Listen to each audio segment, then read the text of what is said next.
The scent of roses clung to the evening air, mingling with the faint trace of champagne that lingered on my lips.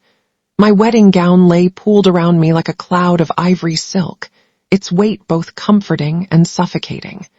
I had always dreamed of this night, the night where my life as a woman would begin in full, the night where two souls would join in a covenant no storm could undo. At least, that was what I believed until the moment I heard his laughter behind the closed door. Andrew's laughter was different that night. It carried a sharpness, a cruelty that unsettled me. I was seated on the edge of the bed, fingers tracing absent patterns across the satin sheets, when I caught the sound. He was in the adjoining study, his voice spilling low but clear, carried by arrogance rather than affection. "She actually thinks I love her," he said, a mocking drawl to his words. My heart lurched, but I remained still, as if silence could shield me from what came next. The fools didn't believe I could do it, but I did. I married her, and soon the company her father left will be mine, a bet one and a fortune to follow. A chorus of muffled voices answered. His friends, no doubt the very men who toasted to our marriage hours earlier. I could almost see their grins, their glasses raised in celebration of my humiliation. I felt the blood drain from my face. The walls closed in, and the veil I had worn at the altar now seemed to tighten around my throat. My hands trembled as I pressed them to my chest, trying to cage the storm inside me. I wanted to burst through that door, to scream and demand an explanation, but my body betrayed me. I sat frozen, listening to every word that shattered the world I thought I knew. Andrew stepped back into the room moments later, his expression softened into the gentle mask he had worn since our courtship. He smiled at me, the kind of smile that had once made my knees weak, but now it seemed carved from stone. I looked at him, truly looked, and for the first time I saw the stranger beneath the man I loved. In that moment, something inside me died, but something else was born. A resolve, cold and deliberate, rose like steel through my veins. If he thought I was weak, he would learn otherwise. If he believed he had won, then he had only set the stage for his ruin. I smiled back at him, my lips trembling only slightly. He kissed me that night, but I tasted nothing but ashes. And as I lay beside him, staring into the darkness, I vowed silently, he would pay for playing with my heart. The morning after should have been filled with the warmth of new beginnings, but for me, it was the dawn of an unending night. I woke to find Andrew already gone from our bed, his side of the sheets cool, his scent faint as though he had never been there at all. I rose quietly, clutching the robe around me as I crossed to the balcony. The city stretched out beneath me, golden with sunlight, yet I felt none of its promise. My father's company, the empire he had built with sweat and sacrifice, stood in the heart of that city. It was mine now, entrusted to me after his passing. I had believed Andrew loved me not for what I possessed, but for who I was. That illusion had crumbled in a single night. The memories of our courtship played like cruel theater in my mind. His careful attention, the way he had listened when I spoke of my father's legacy, the tenderness in his hands when he brushed away my tears. It had all been an act, a role he performed for his friends to win a bet. I pressed my palms against the railing, fighting the sting of tears. I would not cry, not again. To weep now would only give him power. No, I needed to be stronger than my pain. At breakfast, he sat across from me, charming and effortless. He spoke of plans for our honeymoon, of laughter and dreams, while I studied the curve of his lips, wondering how many lies they had shaped. I played along, nodding, smiling, responding as though I were still the naive bride he thought I was. Inside, however, I was building a fortress. I would gather every fragment of my broken trust and sharpen them into weapons. If Andrew had entered this marriage as a game, then I would learn to play it better than he ever could. After the meal, he left for the office. He kissed my cheek before he went, unaware of the battle already forming in my heart. I sat alone at the table, untouched food before me, and whispered a vow into the silence. I will take back what is mine, and when I am done, Andrew, you will know the weight of betrayal.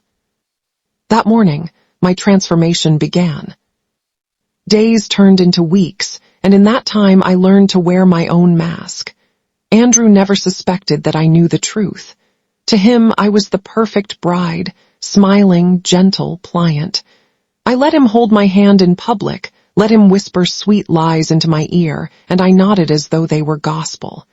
But inside me, the fire grew hotter, burning away every trace of the girl who once loved him. I watched him carefully, studying his patterns. He spent long hours at the office, often returning late with the scent of whiskey clinging to his clothes. He spoke proudly of his dealings, of meetings where my father's company was discussed as though it were a trophy he had earned. Every boast was a knife, but I let it cut me quietly, for the scars were my reminder of what I must do. In the solitude of my room, I combed through old records, my father's notes, every document tied to the company. I needed to understand its bones, its blood, the way it lived and breathed. If Andrew's ambition was to strip it from me, then I would anchor myself so deeply within its heart that not even he could tear me out. One evening, as he sat before the fire with a glass in hand, I approached him. He looked up, his eyes softening in the practiced way that once disarmed me. "You're quiet tonight," he said. "Just tired," I answered, resting my hand on his shoulder. He pulled me closer, and I forced myself not to recoil.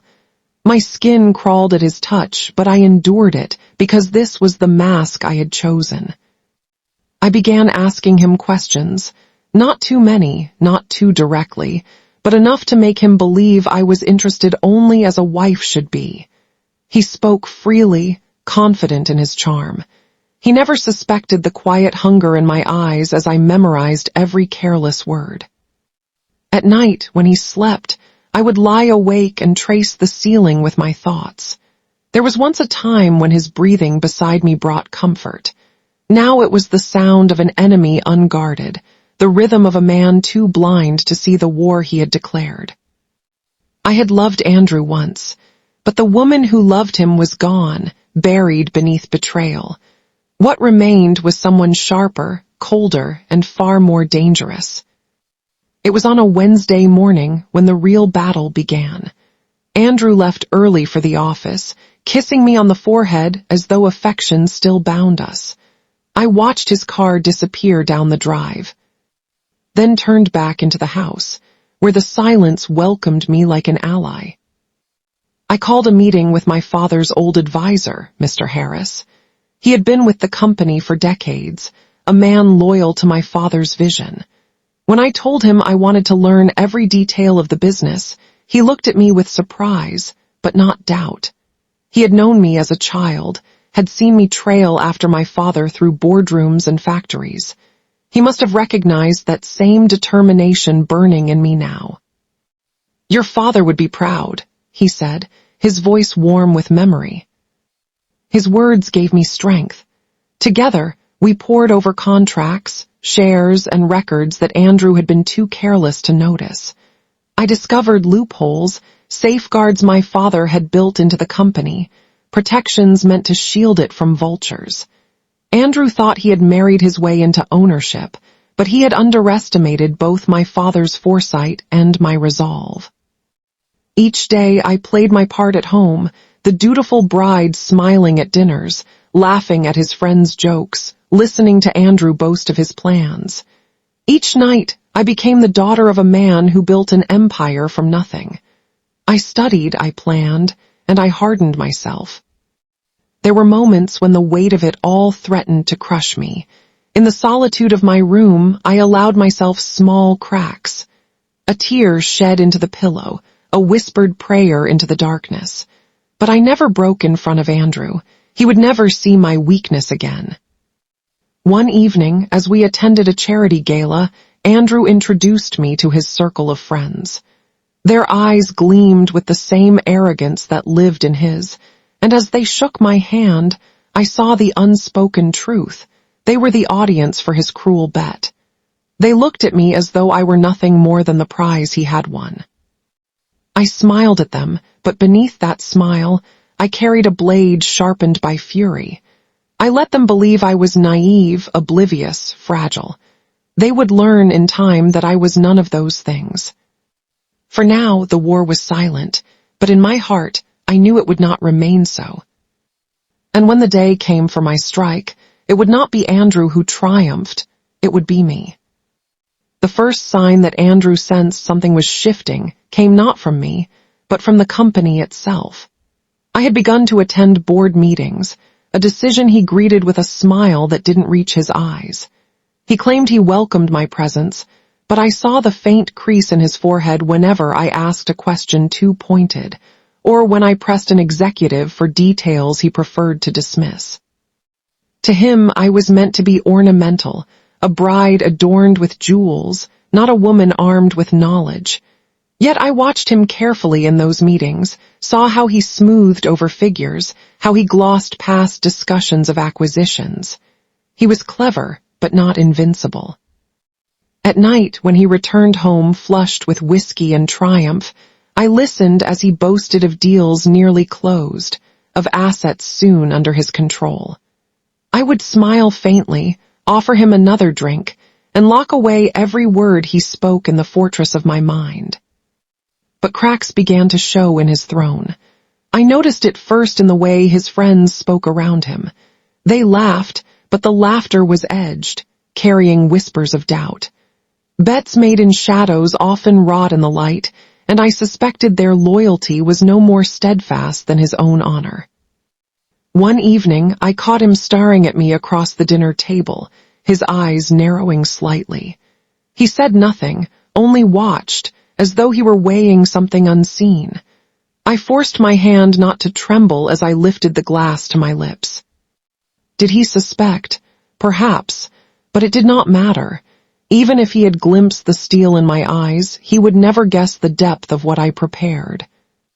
The world he thought was secure beneath him was beginning to shift, and though he could not yet see it, the ground was breaking.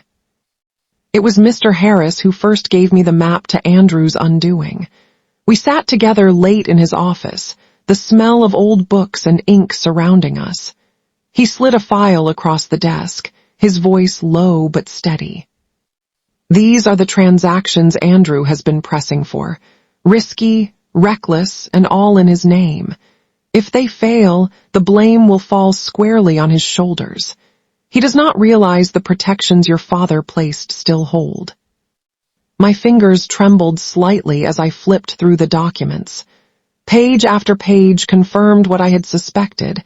Andrew's greed outpaced his wisdom. He was reaching too far, too quickly, blind to the traps he was walking into. I leaned back in the chair, the file resting on my lap, and for the first time since my wedding night, I felt a flicker of hope.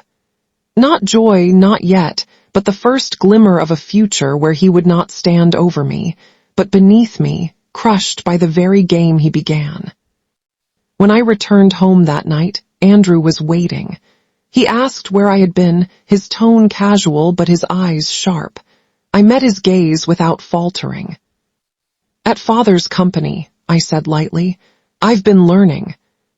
He chuckled, though unease flickered across his face. You've always been too sentimental about that place. Leave the business to me, darling. Focus on your role here. My role, I repeated softly, tilting my head as though in amusement. Of course. But as I walked away, I knew my role had already changed. I was no longer his prize, no longer the woman he believed he had broken. I was his shadow, watching, waiting, gathering every seed of defiance until the garden of his ruin would bloom. That night, I stood at the window of our bedroom, the city glowing beneath the stars. My reflection stared back at me from the glass, no longer the naive bride who had walked down the aisle in white, but a woman who had been stripped of illusions and clothed in resolve. Andrew would never see it coming. And when I struck, it would not be with rage alone, but with precision, with calculation, with the strength of every woman who had ever been betrayed and chose to rise instead of crumble. It was in the smallest of moments that Andrew began to reveal the cracks in his armor. His charm, once smooth and unshakable, now carried an edge of impatience. He snapped at the servants more often. He drank more heavily, and when he looked at me, there were times I caught suspicion lurking in his eyes. One evening, I walked into his study without knocking. He quickly folded a set of papers and pushed them aside, his smile too quick, too deliberate. "You should rest," he said. "I couldn't sleep," I answered, stepping closer. "What are you working on?" "Nothing you need to worry about." He kissed me on the forehead, dismissive, but the gesture did not warm me. It chilled me. He had grown careless. Whatever secrets he guarded in that room were no longer simply about the company.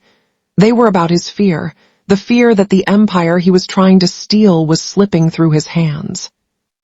I learned to exploit that fear. At dinners, I asked questions about finances in front of his friends, questions simple enough to seem innocent yet sharp enough to unsettle him. His smile would tighten, his fingers twitching against the glass in his hand. They noticed it too, though they laughed to mask their curiosity. At night, I watched him stare into the dark, his breathing uneven. Perhaps he dreamed of the fortune he thought he had secured, or perhaps he sensed, deep in his bones, that it was already beginning to slip away. The mirror between us was fractured now. He still saw the image of a compliant wife, but through the cracks, my true reflection waited, patient, cold, unyielding. And soon, he would see it fully. The storm broke first in whispers. I overheard two executives speaking in hushed tones as I passed the hallway of the office one afternoon. "His investments are too bold," one said. "If this collapses, it won't just be his reputation, it'll be the company." I stopped, letting their words sink into me. Andrew's recklessness was no longer hidden. It was spreading, infecting the trust others once had in him. That evening, I invited Mr. Harris to the house under the guise of a private dinner. We spoke in the library, the fire casting shadows against the shelves. He laid before me the documents of Andrew's dealings, contracts so fragile they could snap at the slightest strain. "If you step in now, you can contain the damage," Mr. Harris said. "But if Andrew continues, everything your father built will be destroyed." I touched the papers gently, as though they were pieces of my father's legacy. "Then it must be me," I whispered. Later that night, Andrew confronted me. He had returned home drunk, his tie loose, his eyes narrowed. "You've been meddling," he accused, his words slurred but sharp. "Don't think I don't see it. The meetings, the questions, you think you can outsmart me." I held his gaze, calm and unflinching. "I only want what's best for the company." His laughter was hollow, bitter. "The company is mine now, Celine. Yours in name, perhaps, but mine in truth." His words stung, but they also fueled me. For the first time, I did not hide my defiance. "You may believe that, but truth has a way of surfacing, Andrew, and when it does, you will find you have nothing."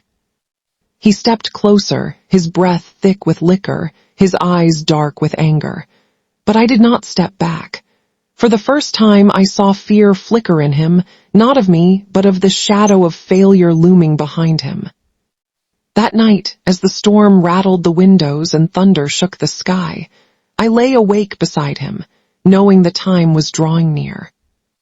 The game he had begun was nearing its end, and I would be the one to close it. The day of reckoning came quietly, without warning.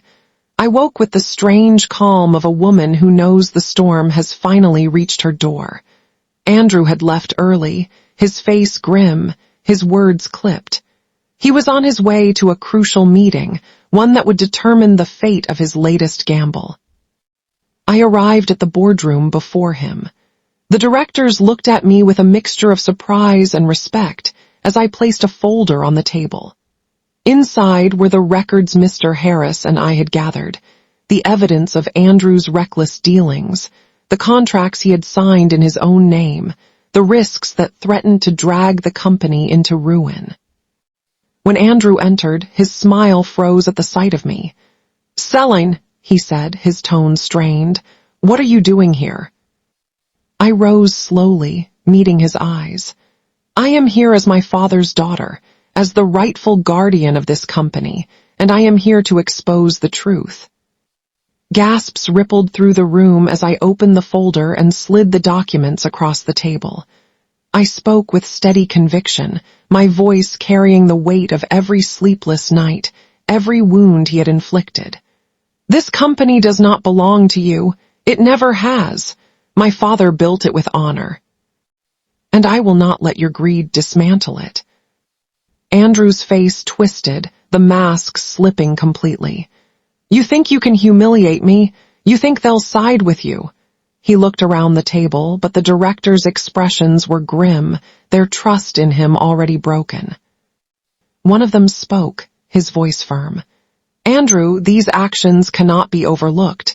You've endangered everything we stand for. The board will take immediate measures."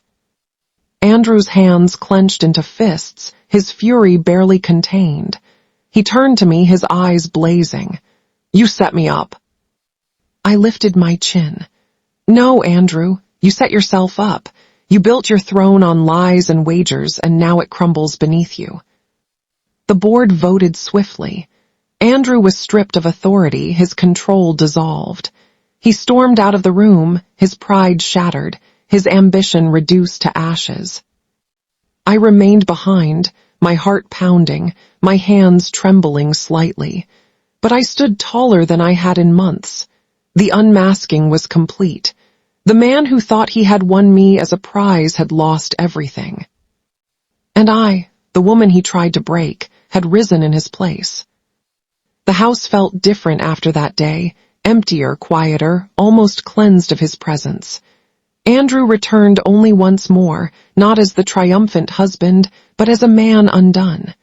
His suit was rumpled, his eyes bloodshot, his voice hollow with rage and desperation. "You ruined me," he spat, standing in the doorway of the room that had once been ours. "No, Andrew," I said softly. "You ruined yourself. I only refuse to let you drag me down with you." For a moment, he looked as though he might strike me, but then his shoulders sagged. He turned away, muttering curses under his breath, and walked out. The slam of the door echoed through the halls like the closing of a chapter. I stood alone in the silence, my chest rising and falling as though I had been holding my breath for months. At last, the weight lifted. At last, I was free. The days that followed were not easy. Betrayal leaves scars that no victory can erase. There were nights I still woke in tears, memories of laughter that had been false, of kisses that had been nothing but tools of deception. But I also woke to the sunrise, to the steady rebuilding of my father's legacy, to the knowledge that I had not been destroyed. In the boardroom, I was no longer a figurehead. I was the leader my father had prepared me to be. With every decision I made, with every contract I signed, I felt his presence guiding me. The company lived, not as Andrew's trophy, but as my inheritance, my duty, my triumph. And within me, something stronger was born. I had loved foolishly once, but that love had been sharpened into wisdom. I had been broken, but I had remade myself with fire in my veins. Sometimes, in the quiet of the night, I whisper to the shadows of my past, "You thought I was weak. You thought I was yours to play with. But I am not the woman you married, Andrew. I am the woman who survived you." The ashes of betrayal still smoldered, but from them rose the dawn of a new life. And this time, it was mine alone.